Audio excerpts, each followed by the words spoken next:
Phantastes Chapter 4 When Bale is at this is by George MacDonald. When Bale is at highest, boot is nighest. Ballad of Sir Aldnagar. By this time my hostess was quite anxious that I should be gone, so with warm thanks for their hospitality I took my leave, and went my way through the little garden towards the forest. Some of the garden flowers had wandered into the wood, and were growing here and there along the paths, but the trees soon became too thick and shadowy for them. I particularly noticed some tall lilies which grew on both sides of the way with large, dazzlingly white flowers set off by the universal green. It was now dark enough for me to see that every flower was shining with a light of its own. Indeed, it was by this light that I saw them, an internal, peculiar light proceeding from each, and not reflected from a common source of light as in the daytime. This light sufficed only for the plant itself, and was not strong enough to cast any but the faintest shadows around it, or to illuminate any of the neighboring objects with other than the faintest tinge of its own individual hue. From the lilies above mentioned, from the campanulas, from the foxgloves, and every bell-shaped flower, curious little figures shot up their heads, peeped at me, and drew back.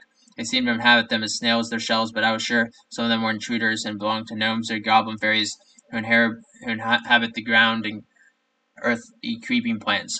From the cups of arum lilies, creatures with great heads and grotesque faces shot up like Jack-in-the-Box, and made grimaces at me, or rose slowly and slyly over the edge of the cup and spouted water at me, slipping suddenly back like those little soldier crabs that inhabit the shells of sea snails. Passing a row of tall thistles, I saw them crowded with little faces, which peeped every one from behind its flower, and drew back as quickly, and heard them saying to each other, evidently intending me to hear, but the speaker always hiding behind his staff when I looked in his direction, "Look at him, look at him. He has begun a story without a beginning, and it will never have any end. He, look at him." But as I went further, these sights and sounds became fewer, giving way to others of a different character. A little forest of wild hyacinths was alive with exquisite creatures, which stood nearly motionless with drooping necks, holding each by the stem of her flower, and swaying gently with it whenever a breath of wind swung the crowded floral belfry. In like manner, though different in course and form, meaning stood a group of harebells like little angels waiting ready till they wanted to go on some yet unknown message. In darker nooks by the mossy roots of the trees, or in little tufts of grass, each dwelling in a globe of its own green light, weaving a network of grass in its shadows, glowed the glowworms. These were just like the glowworms of our land, for there are fairies everywhere, worms in the day and glowworms at night, when their own kind appear, and they can be themselves to others as well as themselves. But they had their enemies here, for I saw great strong-armed beetles hurrying about with most unwieldy haste, awkward as elephant calves, looking apparently for glowworms for the moment, and a beetle espied one, through what it did was a forest of grass or an underwood of moss.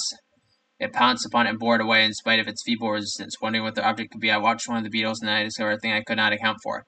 But it was no use trying to account for things in fairyland, and one who travels there soon learns to forget the very idea of doing so, and takes everything as it comes, like a child who, being in a chronic condition of wonder, is surprised at nothing. What I saw was this: everywhere here and there of the ground, like little dark-looking lumps of something more like earth than anything else, and about the size of a chestnut. The beetles hunted in couples for these, and having found one of them stayed to watch it while the other hurried to find a glowworm. By signals I presume between them, the latter soon found its companion, and then they took the glowworm and held its luminous tail to the dark earthy pellet, and lo, it shot up in the air like a skylark. It seldom, however, reached the height of the highest tree. Just like a rocket to it burst in the air and fell in a shower of the most gorgeously covered sparks of every variety of hue, golden and red, and purple and green, and blue and rosy fires crossed each other beneath their shadowy heads between the columnar stems of the forest trees. They never used the same glowworm twice, I observed, but let him go, apparently uninjured by the use they made of him. In other parts, the whole of the immediately surrounding foliage was illuminated by the interwoven dances in the air of splendidly covered fireflies, which sped hither and thither, turned, twisted, crossed, and recrossed, entwining every complexity of intervolved motion. Here and there, whole mighty trees glowed with an emitted phosphorescent light. You could trace the very course of the great roots in the earth by the faint light that came through, and every twig and every vein and every leaf was a streak of pale fire. All this time, as I went through the wood, I was haunted with the feeling that other shapes more like my own size and man were moving about a little distance on all sides of me, but as yet I could discern none of them, although the moon was high enough to send a great many of her rays down between the trees, and these rays were unusually bright and sight-giving, notwithstanding she was only a half-moon. I constantly imagined, however, that forms were visible in all directions except that to which my gaze was turned, and that they only became invisible or resolved themselves into other woodland shapes the moment my looks were directed towards them. However, this may have been except for this feeling of presence. The woods seemed utterly bare of anything like human companionship, although my glance often fell on some object which I fancied to be human form, for I soon felt for I soon found that I was quite deceived, as the moment I fixed my regard on it showed plainly there was a bush or a tree or a rock.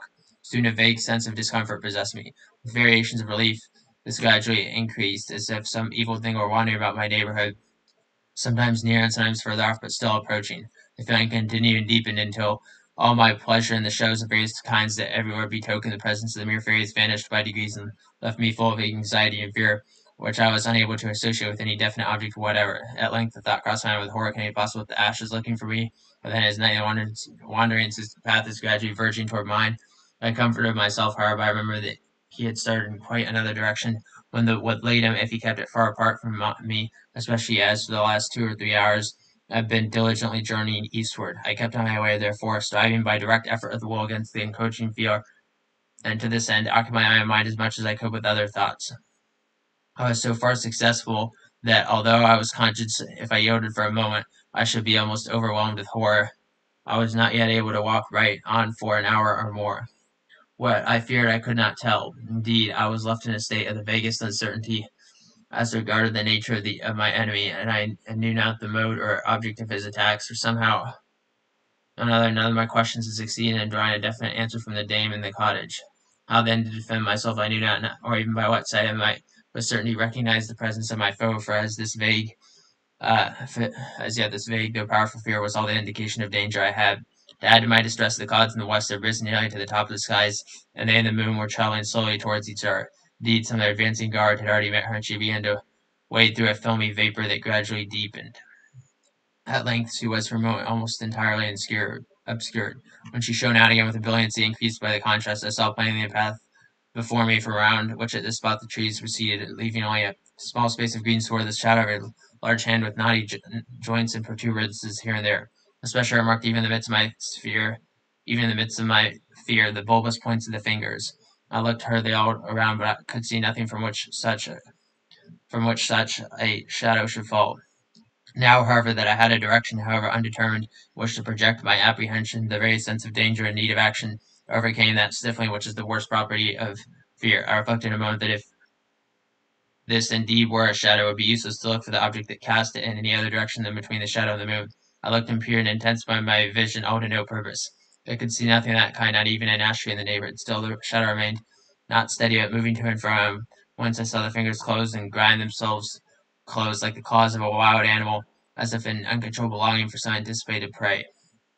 There seemed but one mode left of discovering the substance of the shadow. I went forward boldly, though with an inward shudder which I would not heed, to the spot where the shadow lay, threw myself on the ground, laid my head with the form of the hand, and turned my eyes toward the moon. Good heavens, what did I see?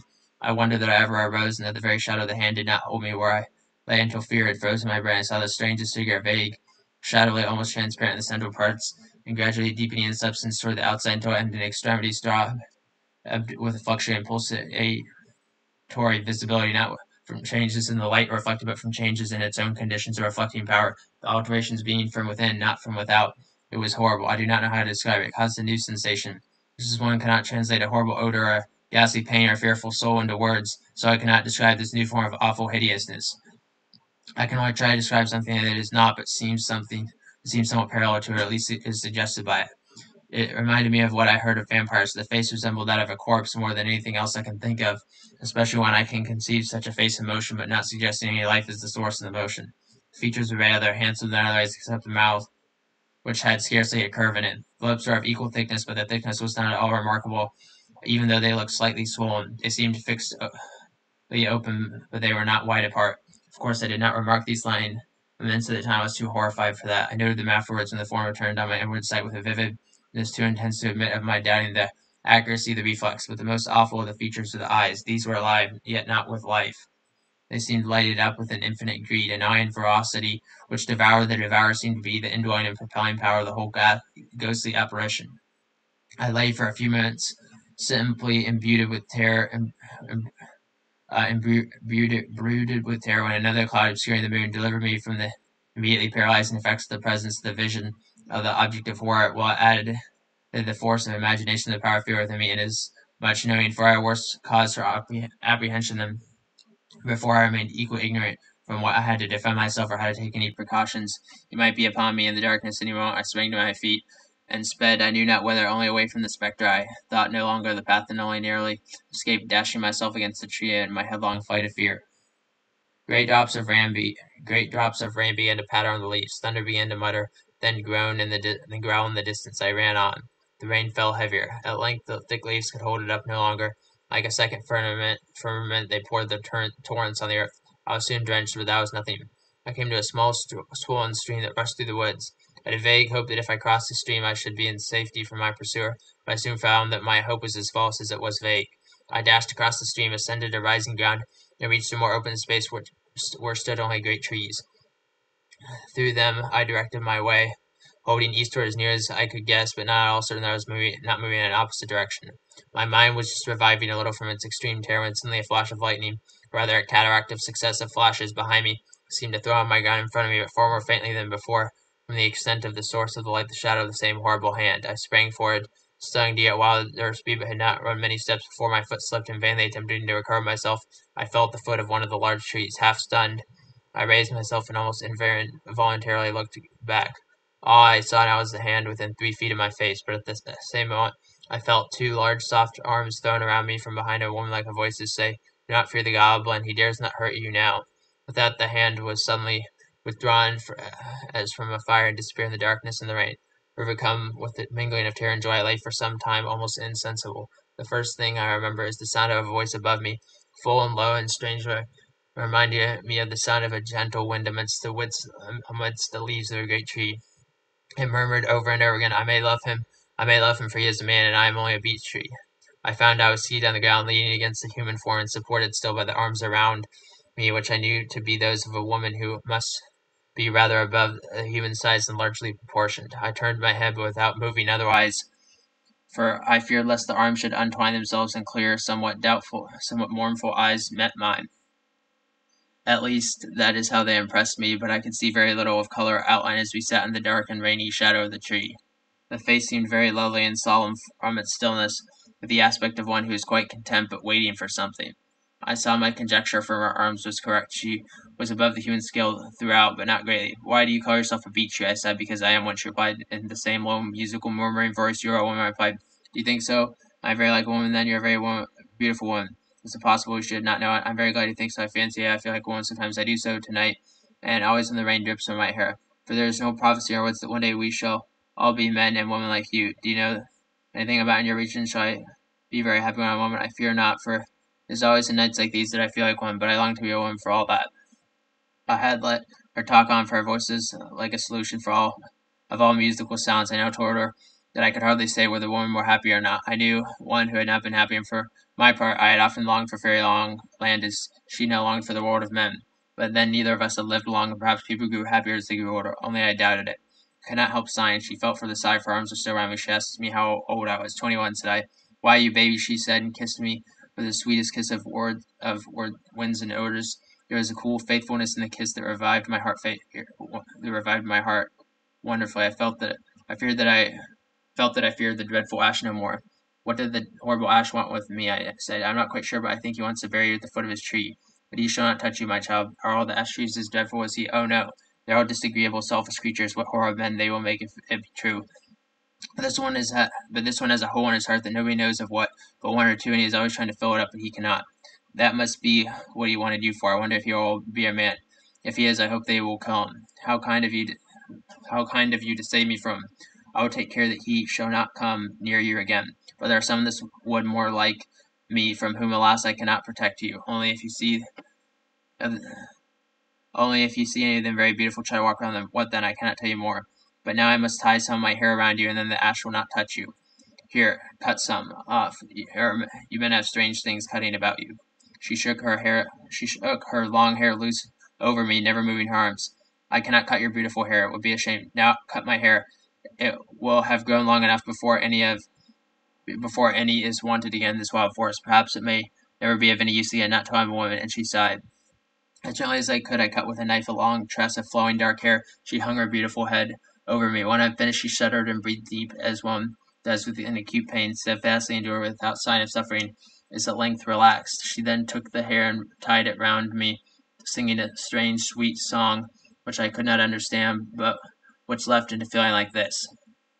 I saw thee never before, I see thee never more, but love and help and pain, beautiful one, have made thee mine, till all my years are done. I saw thee never before, I see thee never more, but love and help and pain, beautiful one, have made thee mine, till all my years are done. I cannot put more of it into words. She closed her arms about me and went on singing. The rain and the leaves and a light wind that had arisen kept her song company. I was wrapped in a trance of still delight. It told me the secret of the woods and the flowers and the birds. At one time I felt as if I was wandering in childhood through sunny spring forests over carpets of primroses, anemones, and little white starry things. I had almost said creatures, and finding new wonderful flowers at every turn. At another I lay half dreaming in the hot summer noon with a book of old tales beside me beneath a great beech, or an autumn goose sad because I trod on the leaves that had sheltered me and received their last blessing in the sweet odors of decay, or in a winter evening frozen still looked up as I went home to her warm fireside through the netted boughs and twigs of the cold snowy moon with her opal zone around her. At last I had fallen asleep, for I know nothing more that passed till I found myself lying under a superb beech tree in the clear light in the morning just before sunrise. Around me was a girdle of fresh beech leaves. Alas, I brought nothing with me out of fairyland but memories, memories. Great boughs of the beech hung drooping around me.